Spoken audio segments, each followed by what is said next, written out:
voilà, les chocolats mexicains, ça n'a rien à voir en goût avec les chocolats qu'on connaît. En quoi? Expliquez-nous comment. Alors déjà, le chocolat que je vous présente aujourd'hui, c'est un chocolat qui était fait avec des fèves de cacao issues des forêts tropicales de Chiapas. C'est la même variété qui était utilisée, l'ancienne variété utilisée par les Mayas à l'époque. On travaille avec une coopérative qui s'appelle CASFA. Vous travaillez en direct avec les producteurs, il n'y a pas d'intermédiaire. Oui, nous travaillons en direct avec les producteurs. Ça veut dire qu'on fait l'importation nous-mêmes, on organise l'importation nous-mêmes, sans intermédiaire, pour être bien sûr que l'argent aille chez eux. Directement aux producteurs, voilà. que cela leur profite à eux. Complètement. Et voilà, le chocolat, c'est une base cacao entier. Et j'ai juste rajouté un peu de sucre. Et je n'ai mis ni graisse, ni lécithine, ni additif. Donc c'est pur et naturel. C'est pour ça que je dis à la mexicaine, parce que c'est cette tradition de fabrication, et on la fait toujours aujourd'hui. Donc on peut en manger autant qu'on veut alors? Ah oui. C'est bon pour la santé. Voilà. Vous dites aussi que parce que je n'ai pas eu l'occasion malheureusement de me rendre chez vous pour voir comment est-ce que vous travaillez, mais vous travaillez devant les clients. On peut tout voir. Alors, plus maintenant. Quand on a commencé cette aventure, Marion et moi. Donc votre compagne? Oui, Marion, c'est ma femme, ma compagne. On a commencé cette entreprise.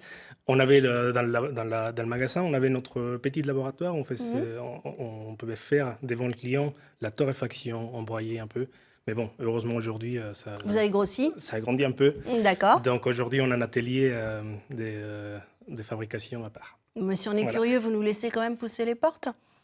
Bien sûr, mais même au magasin, on avait des demandes des clients parce qu'ils voulaient voir encore. Donc on a toujours des photos, des tablettes explicatives pour dire ce qu'on fait, comment on fait le chocolat, comment on le fabrique. Voilà. D'accord. Alors montrez-nous ce que vous avez amené. Donc ça, c'est une fève de... Alors ça c'est une... Oula. C'est pas grave. Ça c'est une cabosse sèche. Voilà. Merci. C'est le fruit du cacao. On entend bien. Oui, à l'intérieur, on trouve les fèves de cacao. Elle va jouer avec Milou. Oui, bien sûr. Et donc, ce fruit-là, c'est collé à l'arbre. Et il est frais. C'est un fruit qui est très, très bon. Il est sucré. On dirait un avocat géant. Oui. En dur, bien sûr. Oui. Oui. Bon, et quand il est frais, il est jeune. Ça pourrait être différentes couleurs, ça dépend de la variété aussi. Et là, il est sec déjà. On l'a déshydraté pour le conserver. Et c'est à l'intérieur qu'on trouve les fèves. D'accord. Donc voilà, le travail qu'ils font les producteurs au Mexique, c'est vider les cabosses, récupérer les fèves, et toujours de la façon ancestrale, ils font la fermentation du cacao, et ensuite ils sèchent au soleil. Voilà. Et à partir de quel moment vous utilisez cet instrument? Ah, ça vient à la fin. Donc une fois que vous avez torréfié, après nous, ici à Nantes, on torréfie le cacao.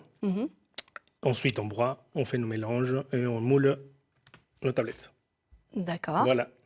Très bien. Donc voilà, on a différentes déclinaisons de chocolat, 70, 80, 90. On a même 100%. 100%. Oui, 100%. Là, ce que j'ai goûté, c'est quoi, par exemple? On a fait la friture des Pâques.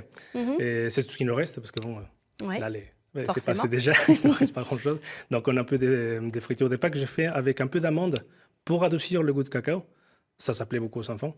Parce que comme nous, on ne fait pas de chocolat au lait, on ne fait rien d'industriel dans notre travail, on utilise... Donc c'est vrai que pour le palais des enfants, c'est peut-être un peu fort. Oui, oui, c'est pour ça qu'on a mis des amandes pour adoucir. D'accord. Voilà. Pas de sucre, des amandes pour adoucir. Si, il y a un peu de sucre aussi. D'accord. Oui, voilà. Et alors, donc ça, comment ça s'appelle? Alors ça, c'est un molinillo. C'est un objet traditionnel de la cuisine mexicaine. Et normalement, quand le chocolat chaud, il est fait, et on met ça dans la casserole. Vous tournez. On tourne. Ça mélange le chocolat et ça fait mousser.